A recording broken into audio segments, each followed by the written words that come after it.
Welcome back, viewers. You're watching WION World is One. This is World DNA, the show that gets you ahead of the rest. I'm Shivan Chandna. And I'm Hemkor Saran on the show today. Despite a truce deal that came into effect last week, Israeli airstrikes continue, killing 11 people in separate incidents. The breach of truce has continued since last Wednesday. Will the deal still hold? That's what we explore on the show today. Also, right here on World DNA, the United States and European Union call for de-escalation in Syria after Islamist group Hayat Tahrir al-Sham HTS-led rebel alliance in a lightning offensive wrests swathes of territory from the control of President Bashar al-Assad's government. Stay tuned as we bring you all the details on the hostilities and escalations in Syria, in the West Asian region and in Europe. That and a lot more right here. Let's start with the headlines.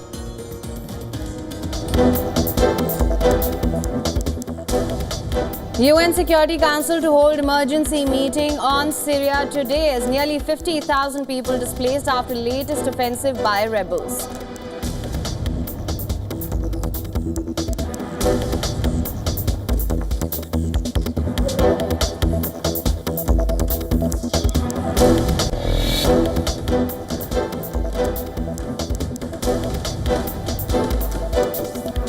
At least 9 people killed in Israeli strikes in southern Lebanon after Israel targets alleged Hezbollah regions in retaliation for attack on IDF post.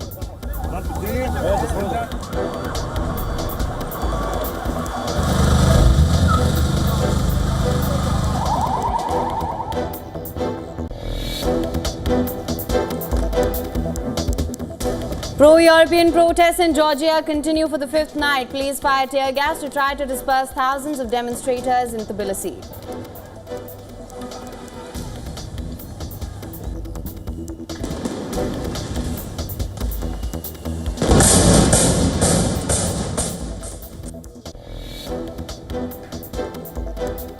Pakistan court issues non-bailable arrest warrants for former Prime Minister Imran Khan, wife Bushra Bibi over last week's protests by supporters.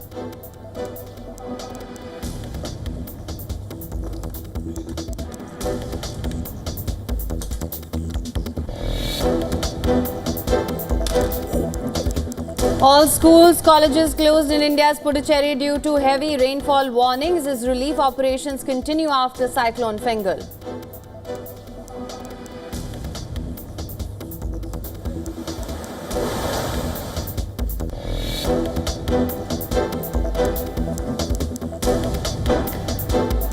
Root man Nisselroy says that he is hurt that Ruben Amorim's arrival at Manchester United triggered his exit. The Dutchman is now the manager of Leicester City.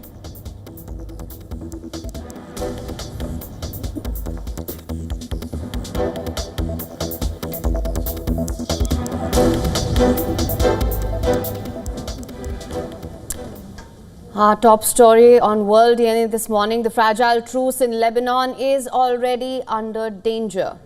Absolutely, Him. It was always a fragile truce, and despite a ceasefire, Israel and Hezbollah forces are exchanging fire. 9 people were killed in IDF strikes on villages in southern Lebanon, and Israel said it was taking aim at dozens of Hezbollah targets in retaliation for an attack claimed by the militant group earlier. Lebanon's health ministry said the strikes killed 5 people and wounded 2 in the village of Haris, while another 4 people were killed and 1 wounded in the village of Talus. Earlier, Hezbollah claimed an attack on Israeli positions in Kfar Shoba, which is located in a disputed territory on the Lebanon-Israel border. The Israeli army says that Hezbollah launched 2 projectiles on Monday towards the area of Hardov, a term used by Israel for the disputed Sheba farms. After that attack, Israeli Prime Minister Benjamin Netanyahu accused Hezbollah of a serious violation and vowed to respond forcefully. Netanyahu said that Israel is determined to uphold the ceasefire and respond to any violation forcefully. It was the first time that Hezbollah has claimed an attack on an Israeli position since the truce. I want to emphasize Israel is committed to the successful implementation of the ceasefire, but we will not accept a return to the situation as it stood on October 6, 2023. If violations occur, Israel will enforce.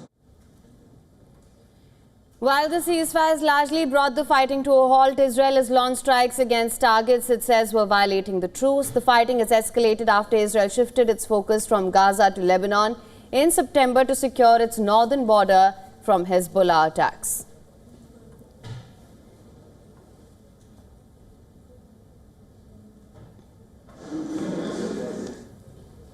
All right, for more on this, we're now being joined by Professor Peter Mansour, live from Columbus, Ohio. He is a retired U.S. Army colonel and a senior fellow at the Mershon Center for International Security Studies. So thank you so much for joining us on World DNA. My pleasure. Thanks for having me on. Now, Professor, the hostilities have continued ever since the ceasefire was announced. There may have been a change in frequency. Do you feel this will eventually jeopardize the ceasefire? Because at this point, we've seen enough breaches of the truce already. Yeah, I think what we're seeing is Israel is trying to enforce the ceasefire on its own, when that's not the mechanism that was established under the agreement. And Prime Minister Benjamin Netanyahu believes that Israel needs to prevent the Hezbollah operatives from moving south of the Litani River. And if they see violations, then they're using their air force to strike them instead of going through the United Nations and the Lebanese army, as was agreed upon. But, look, these are low-level violations, and I think that in the end, the ceasefire will hold, mainly because it's not in Hezbollah's interest to reignite hostilities. It's taken a huge hit with its leadership severely damaged and attrited.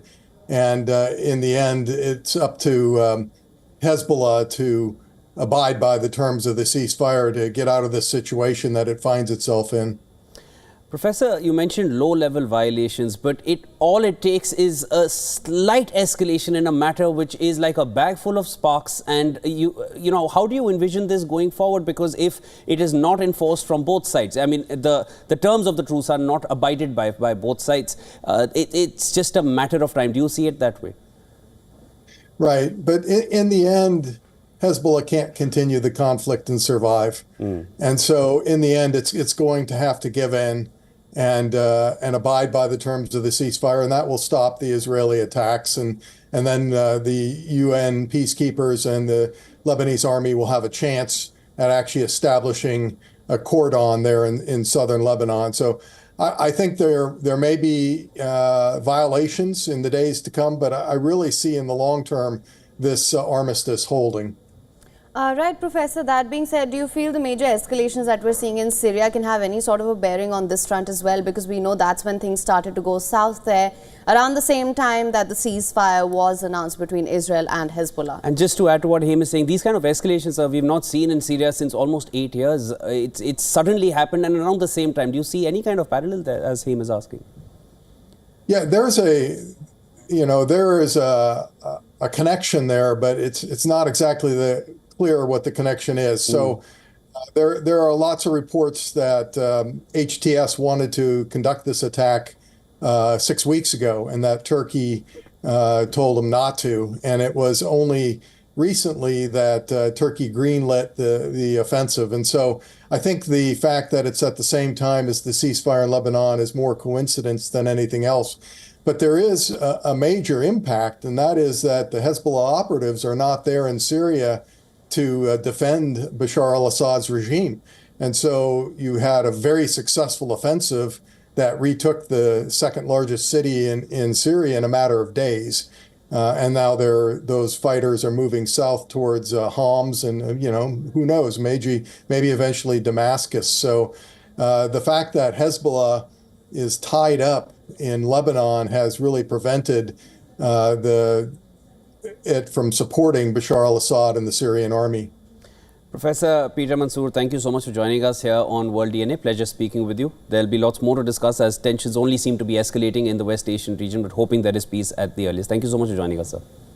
Absolutely. My pleasure. All right, we move further from here. The United States has called for de-escalation in Syria, as we were just discussing with our guest earlier. But after Islamist group HTS, Hayat Tahrir al-Sham-led rebel alliance wrests swathes of territory from the control of President Bashar al-Assad's government. We don't want to see any country try and take advantage of the situation in Syria, to try to take advantage of the instability in Syria. We want to see all countries use their influence, use their leverage to push for de-escalation, protection of civilians, and ultimately a political process forward.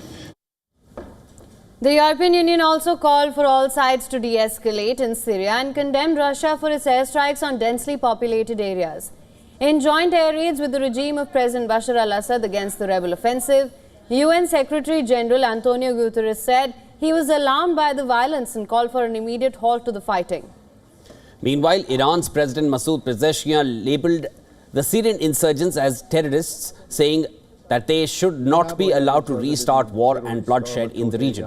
During an interview with the country's state television, he vowed to support the Syrian government as it did during the civil war. We shouldn't allow terrorists and conspirators to start war and bloodshed in the region once again. We must try to do this through diplomacy and coordination with neighboring countries. We are brothers with Muslims and other countries.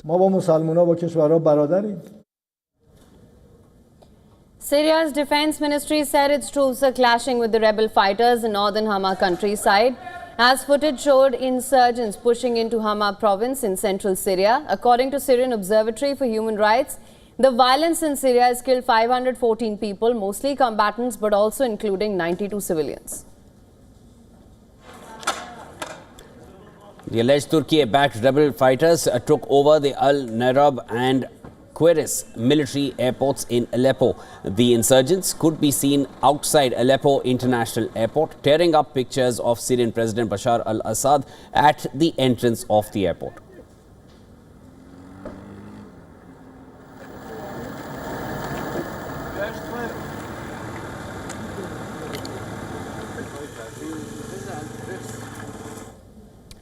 In another video captured by a Syrian rebel fighter, insurgents can be seen entering a building in Aleppo that appears to be Syrian President Assad's palace.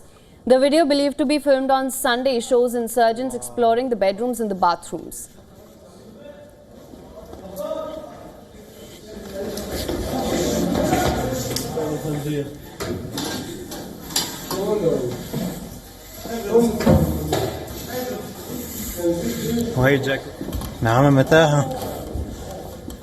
Then images also show a convoy of cars carrying Syrian Kurds evacuating the Aleppo region to Kurdish-held safe areas further east after the rebel group seized the towns where they were living. The US-backed Kurdish-led Syrian Democratic Forces, the SDF, earlier said that it was seeking to evacuate Kurdish civilians around Aleppo province to areas that it controls. According to the UN's humanitarian agency, nearly 50,000 people have recently been displaced in Syria's Idlib and northern Aleppo. More than half of them children, as the situation is highly fluid. Rebel fighters led by the Islamist militant group Hayat Tahrir al-Sham HTS carried out a surprise sweep through government-held towns in Syria last week and reached Aleppo nearly a decade after having been forced out by Assad and his allies.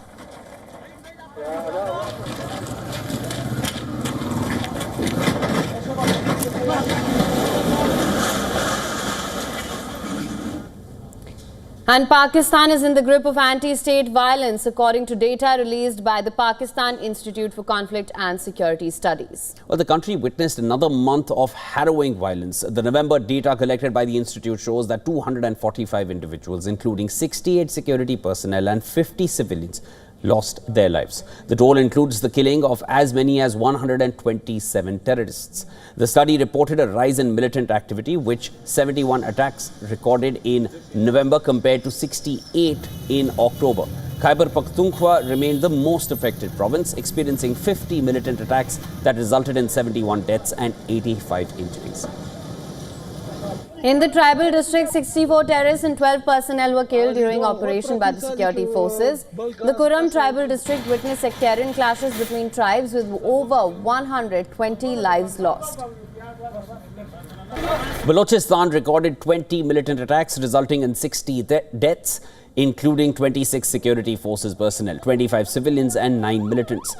The PICSS highlighted that 127 terrorists killed in November were the highest in a single month since February 2017, when 148 militants were killed.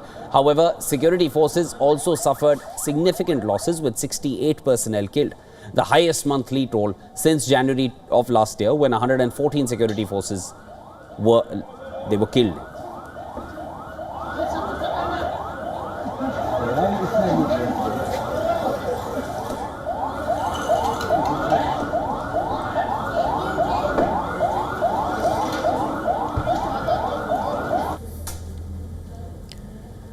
US President Joe Biden's pardon of his son Hunter Biden has antagonized both sides of the political divide. While Republicans accuse Biden of hypocrisy, Democrats have expressed fears that it may undermine efforts to rein in Donald Trump. Well, Biden's announcement shocked Washington, as he had specifically vowed not to reprieve his son. The president instead issued a full and unconditional pardon on Sunday, absolving 54-year-old Hunter Biden of any wrongdoing ahead of his looming sentencing over gun and tax convictions. Biden argued that his son had been targeted in a politicized prosecution launched under the Trump administration, and that there's no reason to believe it will stop here, quote unquote. First Lady Jill Biden backed his call and told reporters after a Christmas event at the White House on Monday that she supports Hunter Biden's pardon.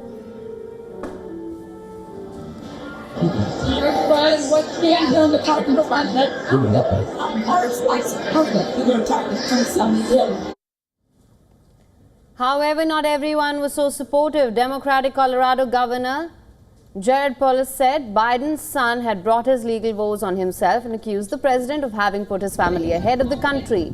He warned that it was a bad precedent that could be abused by later presidents and will sadly tarnish Biden's reputation.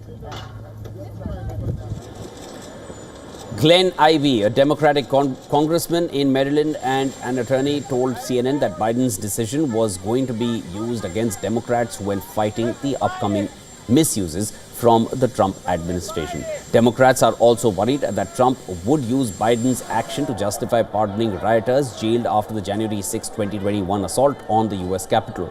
In his first comments after Biden's pardon, Trump asked, does the pardon given by Joe to Hunter include the J6 hostages who have now been imprisoned for years, quote unquote.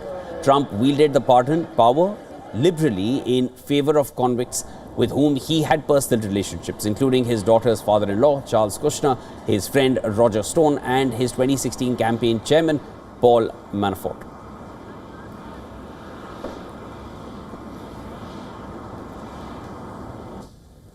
And for more on this, a correspondent Susan Tehrani has sent us this report. Listen to this.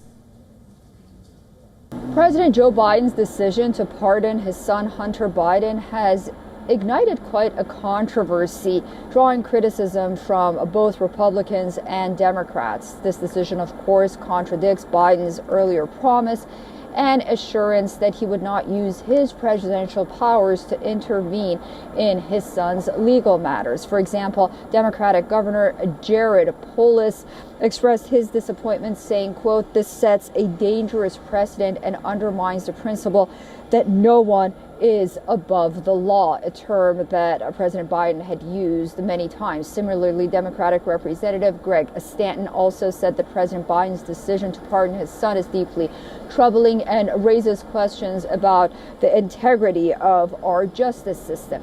Now, these reactions highlight concerns within the Democratic Party about the implications of this pardon on public trust and the perception of justice. The controversy also underscores the delicate balance between personal loyalty on the one hand and adherence to legal principles in the context of presidential clemency. Now, most Americans say that any father would do the same for their son. It's Biden's previous comments and what many call the previous lie that has really caused this controversy at this point. Susan Tehrani reporting from New York for WION World as well. And Hong Kong media tycoon Jimmy Lai said that he urged the US to use its moral authority to launch a war of competing values against mainland China. He also emphasized how anxious he was for foreign assistance following Beijing's imposition of the national security law on Hong Kong. Lai told West Kowloon Court on Monday that he had been curious to see how other governments would respond after the city started implementing the ordinance, because he thought their response may stop what he saw to be Beijing's infringement of fundamental freedoms. Even though he understood the security laws implementation could not be prevented, the 77-year-old said he had been resolved to rally support from outside when it went into force in June 2020. Lai, the founder of the now-shuttered Apple daily pro-democracy newspaper, was arrested in 2020 in the crackdown that followed the protests. He is accused of colluding with foreign forces to endanger national security and conspiring with others to issue seditious publications. If convicted, he faces up to life in prison. Last week, the son of the Hong Kong democracy activist Jimmy Lai described his father's trial as a sham. His son further added that he was proud of how Lai was handling himself in court. In my mind, my father at every turn, at every crossroad, chose to do the right thing, chose the high road. You know, Hong Kong is showing you what the cost is of doing the right thing. Now, Beijing slammed Hong Kong tycoon Jimmy Lai in November and called him an agent and lackey for anti-China forces as he gave evidence for the first time in his foreign collusion trial. In a regular press briefing, Chinese Foreign Ministry spokesperson Lin Jian said that Jimmy Lai is the main plotter and participant of the anti-China chaos in Hong Kong.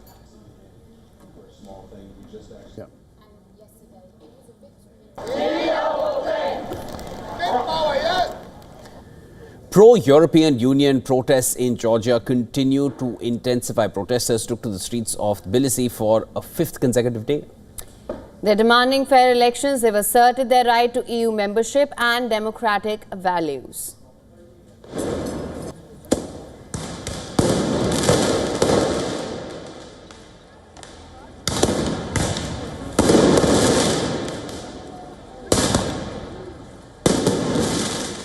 The protests were triggered by the government's decision to suspend talks to join the EU amid a deepening political crisis.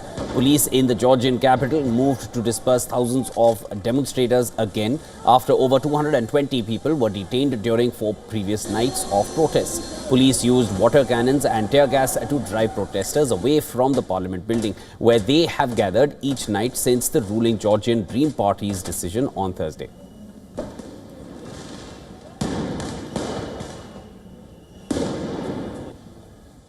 I think it's a duty of all citizens to stand here. To be honest, for me, it's not the case just whether we will be in the European Union or no. It's just a tool for us. So for me, as a one citizen, democracy, freedom of speech, social welfare, and everything which is related to the European community is important. That's why we need the European Union. And also, free election is one of the key values, which was very heavily violated. The statement suspending the negotiations to join the EU marks yet another chapter in the debate over Georgia's identity. Since 2012, the Georgian Dream has been in power in Georgia. Critics accuse the party of trying to move the country away from the EU and closer to Russia. The Georgian Dream claimed victory in last month's election, but opposition MPs boycotted the new parliament, alleging fraud. On Thursday, the European Parliament backed a resolution calling the election the latest stage in Georgia's worsening democratic crisis. While holding the ruling party fully responsible, the EU also expressed concern about reports of voter intimidation, vote buying and manipulation and harassment of observers. Prime Minister Irakli Kobakidze has refused any potential negotiations with the opposition. The Georgian president had earlier accused the government of declaring war on its own people, but Kobakidze has claimed that the protests have been funded from abroad and vowed that there will be no revolution in Georgia. The UN High Commissioner for Human Rights has voiced deep concern over the violence in Tbilisi, condemning the use of unnecessary or disproportionate force against protesters and media workers.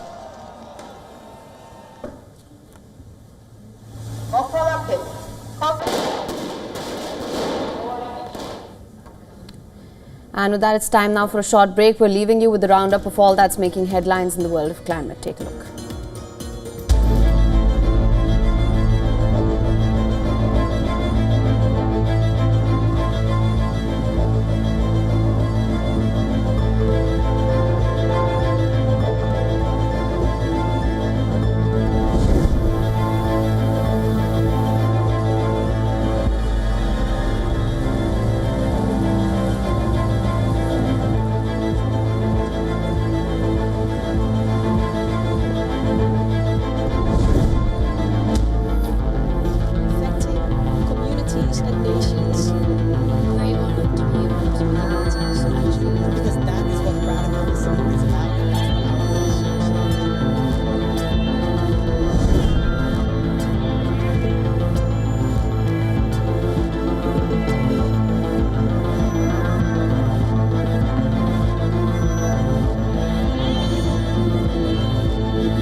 Ready to dive into your daily dose of news? Bringing you what's trending in the West and all that's setting trends in the East. And all of this served up with a side of insightful banter. We don't just bring you the latest stories. We bring you your talking points for the day. And while you do that, from the busy streets of New York, I will provide you with deeper insights on the developments through the course of the day in the US. And I will be here at the WION headquarters, getting you all the action from the universe of sport. All that you need to know about your favorite teams and players, right here. The show that keeps you ahead of the global curve. A conversation you'd want to be a part of. A place where news becomes an engaging exchange. We bring you stories that impact your present. This is World DNA. Join the conversation.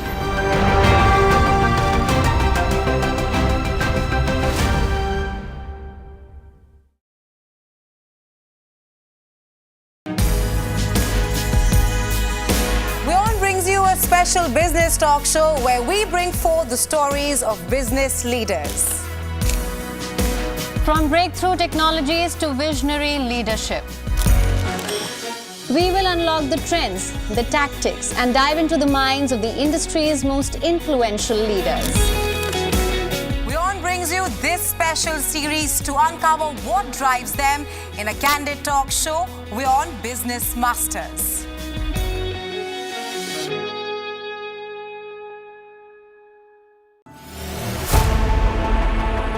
Know more, understand better, think ahead. Hello and a very warm welcome. You are watching Gravitas with me, Molly Gambhir.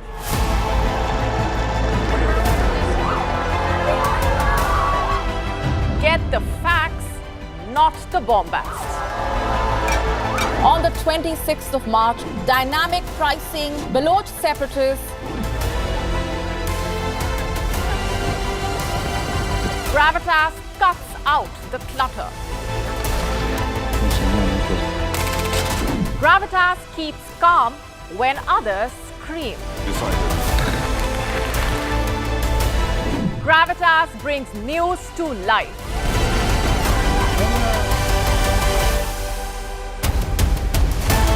Weekdays 9 p.m. IST, 3:30 p.m. GMT.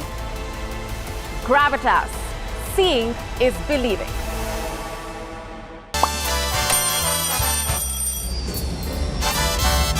Vielleicht nur als Imposant.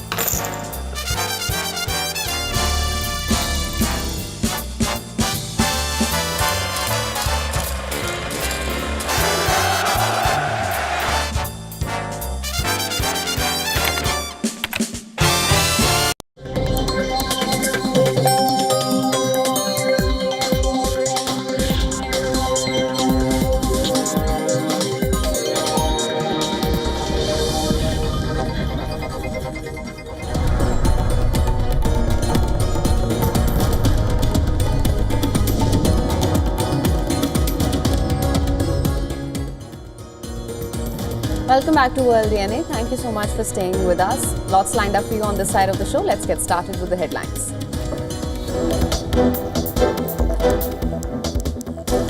All schools, colleges closed in India's Puducherry today due to heavy rainfall warnings as relief operations continue after Cyclone Fangle.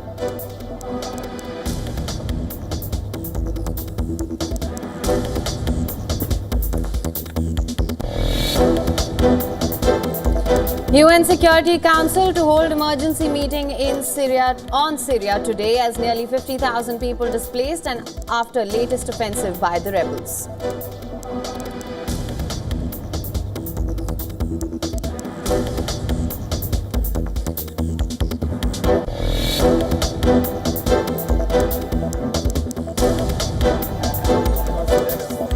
At least 9 people killed in Israeli strikes in southern Lebanon after Israel targets alleged Hezbollah targets in retaliation for attacks on IDF posts.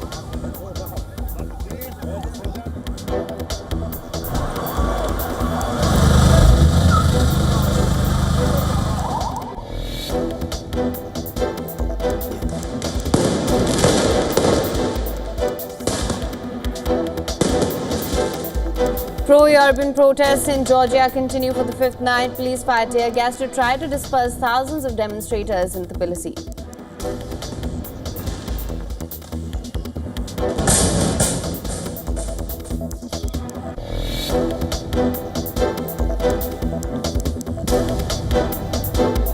Pakistan court issues non-bailable arrest warrants for former Prime Minister Imran Khan wife Bushra Bibi over last week's protests by supporters.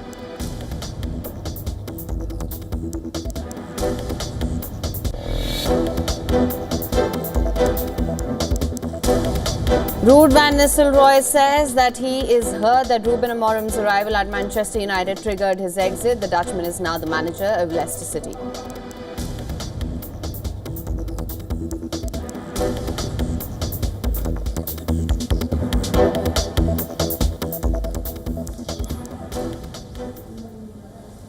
Now, several states in India's south are still feeling the impact of Cyclone Fangle. While a cyclone has weakened into a deep depression, but heavy rains and floods continue to pound the area. Authorities in Puducherry have announced a holiday for all government and private schools as well as colleges today. The Indian Weather Agency has issued alerts for neighbouring states of Kerala and Karnataka.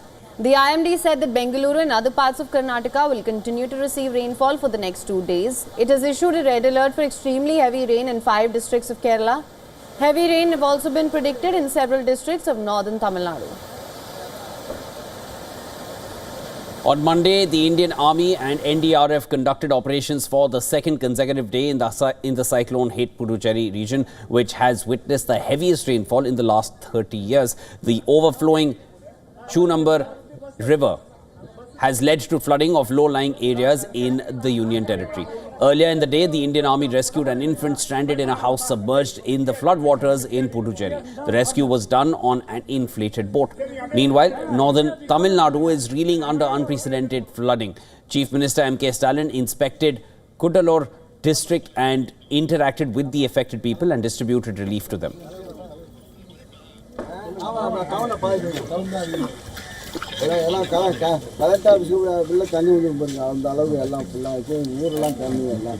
The teams are rescuing people from low-lying areas, providing essentials to flood-hit victims and rehabilitating them to safer locations. Tamil Nadu government says over 7,000 people across the state have been evacuated and housed in 147 shelter camps.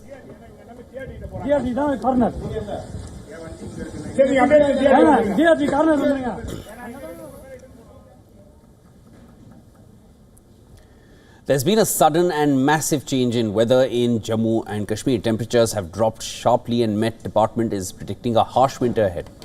And these forecasts are the La Nina effect having a big impact, meaning shifts in wind circulation patterns leading to more rain and snow. Here's more. Take a look. The La Nina effect also means more snow and rains in the Kashmir Valley. The Met Department has predicted that the winter period will prolong and will be very harsh in terms of temperature as well as rains and snow. Heading towards what is called the Chilai Kalan, the coldest period of 40 days starting from December 21st, there are reports that the La Nina effect will multiply the impact of cold and precipitation in the valley. What we had experienced during last winter, it was relatively warm and dry throughout Jammu and Kashmir, not only J&K but Himachal and Uttarakhand also. As a result, fog had persisted much for a longer period over plains of Jammu, parts of Punjab, Haryana and all these things. So this year the global agencies had predicted La Nina over Pacific Ocean. So whenever there are La Nina years, we had experienced heavy snowfall and harsh winters in terms of temperature also. In the last few years, it is the El Nino that has been dominant in the region, meaning little rain and snowfall in the higher reaches and plains. The Met Department has expressed concern that water bodies and glaciers were melting.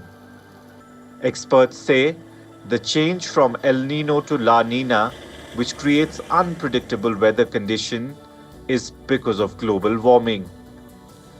Weathermen say weather unpredictability would increase with time due to these factors. Day by day, we are experiencing too much extreme weather events, which are too much high temperatures during summer, too much cold temperatures during winters, and even ununiform or uncertain precipitation even during winters also. So all these things we are studying in climate variability, and it's all globally affecting. So day by day these extreme weather events cases will be more frequent. So we have to adapt to this change also. So there is no doubt that climate change is not linked to these things. Authorities in Kashmir Valley are bracing for a harsh winter. The administration has kept man and machinery on alert for any severe weather events in coming days.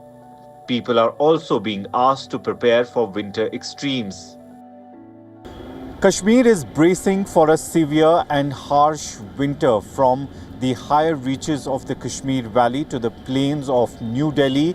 The IMD has predicted La Nina impact, which means that there would be a dip in the temperature in the coming days, as well as there would be too much precipitation in terms of snow and rainfall. And now the authorities in Jammu and Kashmir are bracing up and have put the men in machinery in place to deal with any such situation. With video journalist Firoz Idris Lone for WION World is One. And a farmers' protest march led to massive traffic snarls and road blockages in the national capital of India on Monday. Now, this protest was organized by the Bharatiya Kisan Parishad and several farmer organizations. Commuters faced hours of delay due to police barricades and security checks near the border connecting Delhi with neighboring Noida. Police and law enforcement officials worked to manage the flow of traffic and ensure the safety of all involved.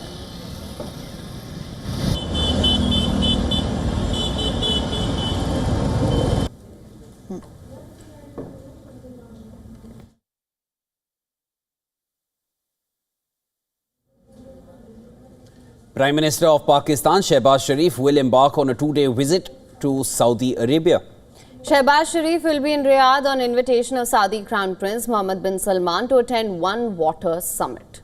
Now, the summit is a joint initiative of Saudi Arabia, France, Kazakhstan and the World Bank. It aims to promote global cooperation and a coherent international approach towards water resource management. Pakistan Prime Minister will also deliver the keynote address at a roundtable meeting on effective management of freshwater resources and wetlands. On the sidelines of the summit, Prime Minister is also expected to hold bilateral meetings and engagements. This will be the third meeting of the duo in 6 weeks and Shehbaz Sharif's fifth visit to the kingdom this year. Ties between Riyadh and Islamabad soured under Imran Khan-led government in Pakistan, but Shehbaz Sharif has tried to mend ties with the long-standing ally. He also chose the kingdom for his first official visit after assuming office in April. The Kingdom of Saudi Arabia has often rescued Pakistan during times of economic turmoil. Last year, Riyadh saved Pakistan from default by depositing $2 billion in the State Bank of Pakistan that helped to unlock the $3 billion bailout package from IMF.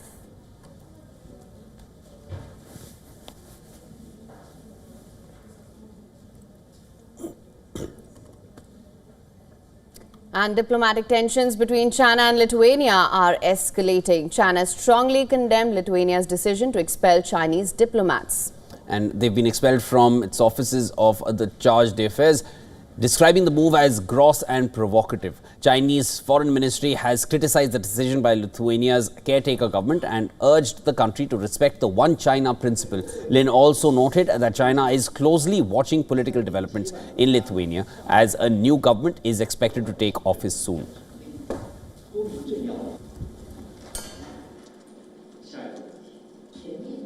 针对立陶宛看守政府的粗暴挑衅行径，中国外交部发言人已发表谈话，表示强烈谴责和坚决反对。中方也注意到，立陶宛新政府即将成立，多名政要表达了改善中立关系的愿望。中方希望立陶宛新政府以实际行动恪守两国建交公报中所作政治承诺，坚持一个中国原则，推动双边关系重回正轨。 While some Lithuanian political figures in the past have indicated a desire to improve relations between the two nations, this latest incident marks a low point in bilateral ties.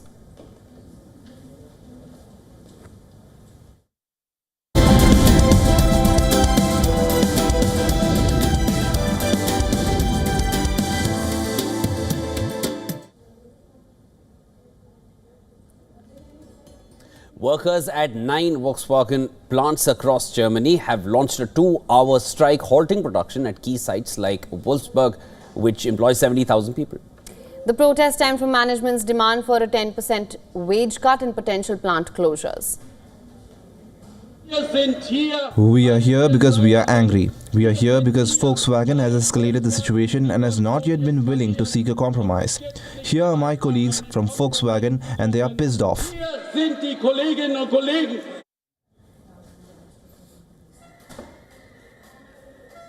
The strikes come as Volkswagen struggles to transition to electric vehicles and cope with declining profits. The company has warned that the plant closures could become a reality, marking a significant shift in the 87-year history.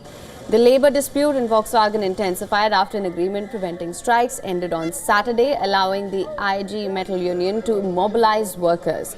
The protesters already impacted the production of several hundred cars at the Wolfsburg plant, including the iconic Golf. The union has proposed measures to save 1.5 billion euros, including foregoing bonuses for 2025 and 2026. But Volkswagen management has rejected this idea, arguing that it delays necessary actions. The situation remains tense, with further escalations possible as negotiations continue.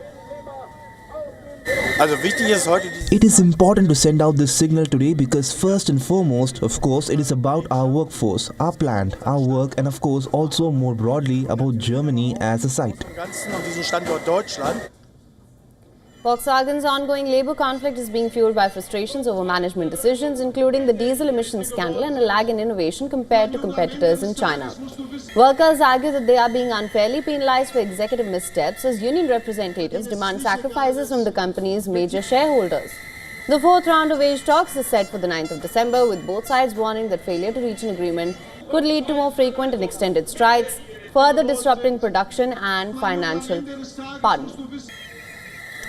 performance.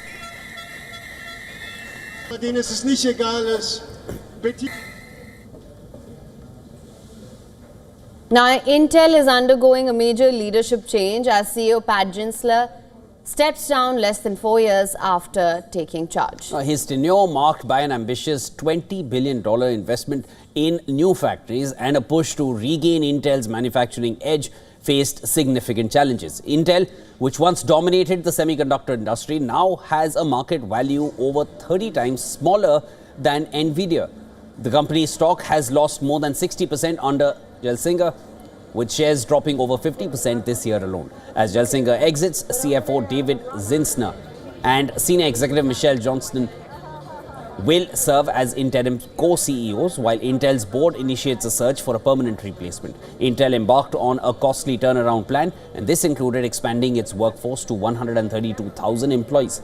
However, a post-pandemic slowdown in PC demand slashed Intel's margins and stock value. The company also faced intense competition in AI chip manufacturing, falling behind Nvidia, whose chips power services like ChatGPT, despite receiving $7.86 billion in US government subsidies to boost domestic chip production. Intel is yet to secure the volume of foundry customers needed to make its facilities profitable, raising questions about the viability of Yeltsin's strategy. 2024 has seen several industry veterans stepping into leadership roles to stabilize companies in distress. Boeing appointed Kelly Ortberg as CEO, replacing Dave Gallon as the aerospace giant, which works to recover from past crises. Similarly, Hertz and Nestle turned to experienced leaders to address operational challenges and market headwinds. These high-profile transitions underscore a broader trend. Companies are increasingly leaning on seasoned executives to provide stability, execute turnarounds and restore investor confidence.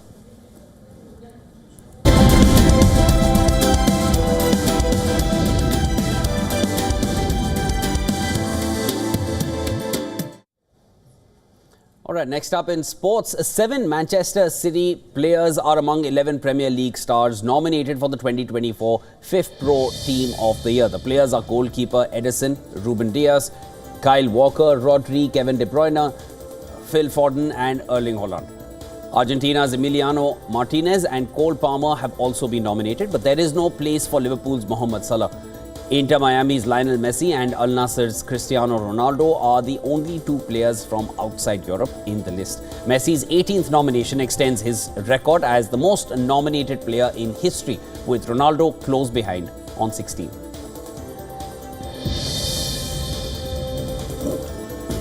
New Leicester City manager Ruud van Nistelrooy says he was astonished by the amount of interest in him after his brief spell as Manchester United boss.